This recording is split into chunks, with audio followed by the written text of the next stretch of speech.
AP deputy speaker అయిన నన్నే ఉండి నియోజకవర్గ ఎమ్మెల్యేన నన్నే అక్కడ అపోజ్ చేసే ప్రయత్నం చేశారు, అందుకే నేను పంతం పట్టాను అని మీరు చెప్తున్నారు. కానీ అవతల వాళ్ళ వైపు వర్షన్ ఏంటంటే, ఉగాది రోజు రఘురామకృష్ణరాజు గారు అక్కడికి వచ్చినప్పుడు మేము సాధారణంగా ఆహ్వానించాము, పూలతో స్వాగతం పలికాము, ఒకవేళ మాకు ఆయన మీద అంతటి కక్షే ఉంటే ఇది ఉండదు కదా అంటున్నారు. ఉగాది రోజు మీరు వెళ్ళిన మాట వాస్తవమే కదా, మీకు గ్రాండ్ వెల్కమ్ చెప్పిన మాట వాస్తవమేనా? బికాజ్ నేను ఆ విజువల్స్ చూశాను సార్. గ్రాండ్ వెల్కమ్ చెప్పలా. ఓకే, గ్రాండ్ వెల్కమ్ ఏం చెప్పలేదు. ఉగాది రోజు అక్కడికి రానిచ్చారు, అంతే. నన్ను రానిచ్చారు ఉగాది రోజు అక్కడికి, అంతవరకు జరిగింది. నన్ను అక్కడికి రానిచ్చారు. ఆ తర్వాత రామనవమి రోజు నేను అక్కడ రాముడికి ఒక దండేద్దామని ఒక 5-6 రామాలయాలు తిరిగి, భీమవరంలో ఒక రామాలయం, ఉండిలో ఒక రామాలయం, ఆకివీడులో 2 రామాలయాలు తిరిగి ఈ రామాలయానికి కూడా వెళ్ళా ఒక దండేద్దామని. దండ వేయడానికి వీల్లేదన్నారు. అప్పటికే మొత్తం అంతా మోహరించి ఉన్నారు. ముందు రోజు నైటే జనాలు వచ్చారు. నాకు వస్తుంది కదా ఇన్ఫర్మేషన్, ఇంటెలిజెన్స్. ముందు రోజే చాలామంది వచ్చారు. సో కొన్ని ఇళ్లలో ఉన్నారు, మనం అప్రమత్తంగా ఉండాలి అని చెప్పి చెప్పడం జరిగింది. అంత బరితెగిస్తారా అని నేను, అయినప్పటికీ నా సెక్యూరిటీ, నాకు సిఆర్పిఎఫ్ సెక్యూరిటీ ఉంది, లోకల్ పోలీస్ కూడా వచ్చారు. అది సున్నితమైన ప్రాంతంగా ఉంది, సునిశ్చిత సమస్యగా ఉంది, ఒక టెన్షన్ వాతావరణం ఉన్నప్పుడు మీరు ఎందుకని పట్టుబట్టే వెళ్ళినట్టు అక్కడికి అనిపిస్తుంది?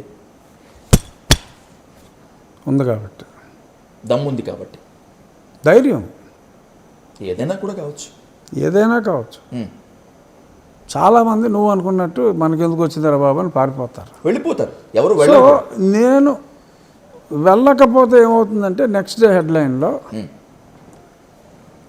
ప్రజల తిరస్కారం చూసి భయపడి శ్రీరామనామ రోజు అక్కడికి రాలేకపోయిన రఘురామకృష్ణరాజు అని వస్తుంది. కానీ మీరు అలా బలవంతంగానో లేకపోతే పంతం పట్టో వెళ్ళటం వల్లే అక్కడ అశాంతి చెలరేగింది, మిమ్మల్ని చూసుకొని మిగతా వాళ్ళు రెచ్చిపోయారు అనేటువంటిది వాళ్ళు ఓపెన్గా మాట్లాడుతున్నారు. భవిష్యత్తులో రాష్ట్ర శాంతికి ఈ చిన్న అశాంతి వస్తే రావచ్చు. అది భవిష్యత్తులో రాష్ట్ర శాంతికి మంచిది. నేను ఆకివీడులో, పెద్దపేటలో ఉండేటువంటి వాళ్ళతోటి మాట్లాడాను సార్.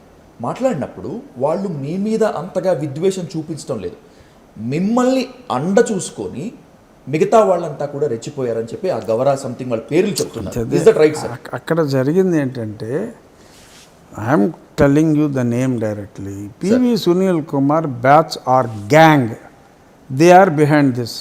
మా ఊర్లో ఉన్నవాళ్ళు ఎవరో ఒక 5-6 అక్కడ ఉన్నవాళ్ళు బ్యాడ్ పీపుల్ని Sunil Kumar and gang aim సభ్యులు ఇదంతా వాళ్ళని మోటివేట్ చేసి, గొడవ చేసి, అంబేద్కర్ ఇండియా మిషన్ సభ్యులు వాళ్ళు ఫండ్ చేసి, అతను ఇక్కడ ఎవరైతే వచ్చి బయట నుంచి ఇస్మాయిల్ అనే ఒకడు, రాజేష్ ఖన్నా అని ఒకడు, పాస్టర్లు ఒకడు భీమవరం ఉంటాడు, ఒకడు ఏలూరుపాల్లో ఉంటాడు, వాళ్ళు వచ్చి ఇక్కడ గొడవ చేయించి వీళ్ళని మోటివేట్ చేసి, there were calls on the day and few days before and after between Sunil Kumar's close aides and even with Mr. Sunil Kumar, ఆ టెలిఫోన్ డీటెయిల్స్ అన్నీ కూడా ఉన్నాయి.